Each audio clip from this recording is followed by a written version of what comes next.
You hear that? That's the sound of all the Yang Gang disliking this video. All right, let's get down to business. So Andrew Yang is going to be holding a private fundraiser in November. The minimum price to get in is $2,000. Okay? The cheapest ticket to get in is $2,000.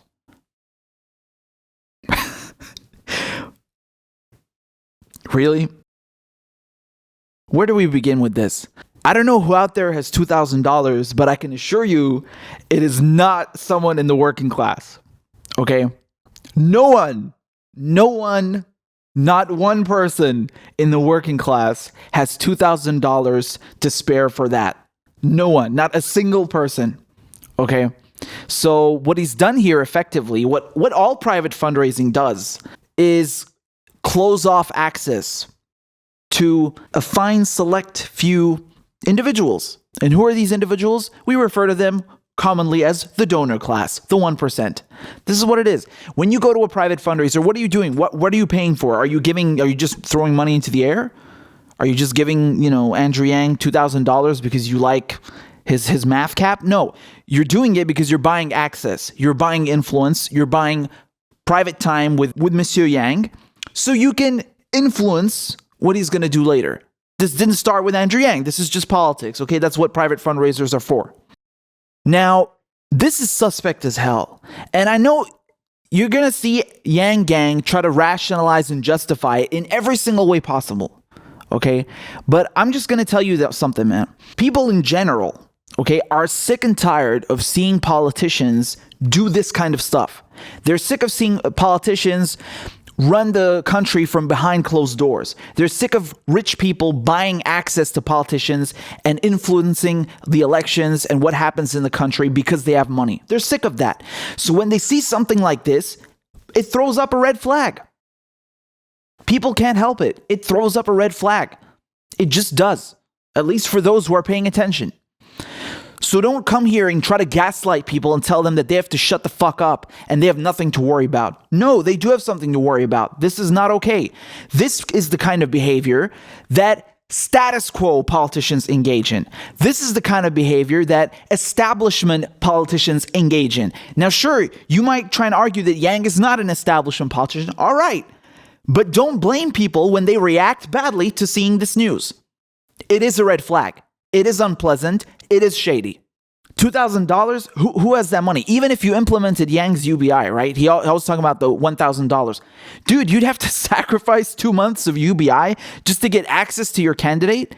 That's your working class champion?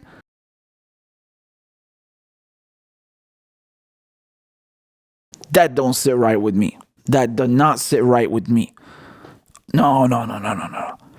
And here's where they all go on the attack. They're like, but Bernie Sanders also does private fundraisers. Yeah. And how much is the ticket? $27. It's $27, man. It's a reference to the average donation that he got in the 2016 race, which was $27. Dude, that's working class price. Someone who's working class, I mean, even $27 sometimes you can't, but it's doable. Okay? And the one time that Bernie Sanders went a bit higher was the fundraiser he did back in 2015, I think, where the ticket was $250. Oh, listen, man, listen. I think it was in Beverly Hills or something, because a lot of the Yang Gang are bringing it up. Like, see, Bernie Sanders also did it once. No, it's not the same thing. I'm sorry, $250 and $2,000 are not the same thing. Even $250 is tight for working class, but it's comparable to something like you might see at a VIP ticket at a concert or something, right? Not $2,000. What are you talking about? Do you even math? It says math on your goddamn caps. Y'all can't do no math? $250 is not $2,000. Those are two completely different classes. Literally.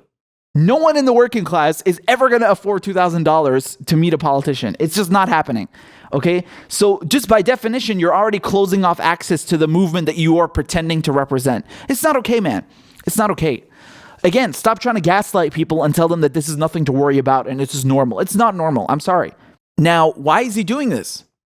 Why is Andrew Yang doing this? Now, we saw last quarter, second quarter, he had raised $2 million. Third quarter, he raised $10 million. So 5 times more money. But still, in amounts of net dollars, 10 million is not enough to run a campaign.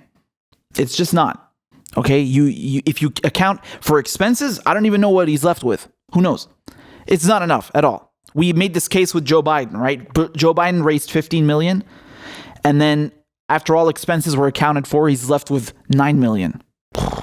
Dude, you can't run a campaign with that. That's why Joe Biden now is all of a sudden saying that he's going to take PAC money. Why? Because he's tapped out. The private fundraisers aren't doing it for him. Okay, and he has no grassroots support. And so what I think is happening with Yang here is the well is running dry. He can't sustain that same growth. And again, it's not about the growth. I mean, it's great to outdo yourself, but he doesn't have the money needed to run a campaign for another year or whatever. He just can't with this. So I don't know if this is going to be a regular thing now, getting $2,000. I don't know, man. Who knows? But I think he might be running out of money. We also seen Kamala Harris. Man, she's laying off staff, restructuring her campaign. She's done. Kamala Harris is done. I give her 2-3 months max until she drops out. Of course, the Yang Gang, again, they try to rationalize it as it's somehow okay. It's not okay. I'm sorry. Holding private fundraisers for rich people is not okay. Go away. If you think that's okay, that's good for you, but you're not a progressive. You're not with the same movement. You're with another movement. So this is not the only issue, though. So they'll try to justify this, but they don't understand that this is another thing in a long list of things of red flags with Yang. Okay? So first of all, I mean, his thing with Medicare for All. I've gone into this over and over. Even his supporters, until this day, they still try to rationalize that he supports Medicare for All, even though Medicare for All explicitly says no more private insurance. And Yang wants to keep private insurance. I'm sorry, that means he doesn't support Medicare for All. End of story. Now, you might say that we still need private insurance. Sure, go call it Yang Care then. Go call it something else because that's not Medicare for All. You're allowed to have your opinion, but go and call it something else. Stop trying to ride off the popularity of Bernie Sanders' bill. Bernie Sanders' bill, which is called Medicare for All, explicitly states no more private insurance. And Yang is still writing on his website Medicare for All because he wants to lure people into thinking that he's for the same thing as Bernie Sanders. He's not. He's not. Those are fundamentally different. Fundamentally different. Completely. Complete overhaul and structural reform of the system. Banning private insurance and keeping private insurance. This is an oxymoron. These are mutually exclusive. They don't work. They're completely different plans. They're not even similar. One bit. You might like the other one, which Yang is proposing. That's your prerogative. But it's not Medicare for All. Go call it Yang Care or a public option or whatever the hell you want to call it. Stop trying to ride off the thunder of Bernie Sanders and the movement that he has built. It's disingenuous or incompetent. So again, we have that issue. And now we have this. And then we have the other thing with the math pack, where he's just shrugging it off like, oh, well, if they want to give me money, I don't know. And then the other thing with him saying that he's ready to work with Joe Biden, who's a status quo centrist, who is fundamentally not going to change a damn thing.